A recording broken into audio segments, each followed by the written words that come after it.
சின்ன பிள்ளைங்களுக்கு, குட்டி குழந்தைங்களுக்கு நம்ம ஒரு சாக்லேட் கொடுத்தா அது அவங்களுக்கு அவ்வளோ ஹாப்பியாக இருக்கும் இல்லையா? அதே இது 2 சாக்லேட் கொடுத்தோன்னு வச்சுக்கிங்க, அவ்வளோ சந்தோஷப்படுவாங்க.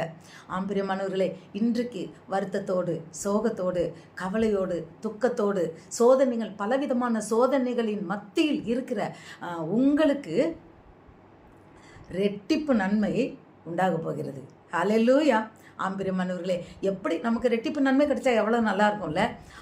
அதற்கு நாம் என்ன செய்ய வேண்டும்? யோபனுடைய வாழ்க்கையில் சரித்திர புஸ்தகத்தில் நம்ம பார்க்குறோம், ரெட்டிப்பு நன்மையை அவன் பெற்றுக்கொள்கிறான் கர்த்தர் மூலமாய். பிரியமானவர்களே, இன்றைக்கும் யோபினுடைய புத்தகத்திலிருந்து நாம் எப்படி நம் வாழ்க்கையில் ரெட்டிப்பு நன்மையை நாம் பெற்றுக்கொள்ள போகிறோம், எப்படி நாம் அதை அடைந்து கொள்ள போகிறோம் என்பதை இந்த பார்க்கணும்னா இந்த வீடியோவை நீங்கள் பாருங்கள். தொடர்ந்து வீடியோ பாருங்கள், முழுசாக பாருங்கள், கமெண்ட் பண்ணுங்கள்.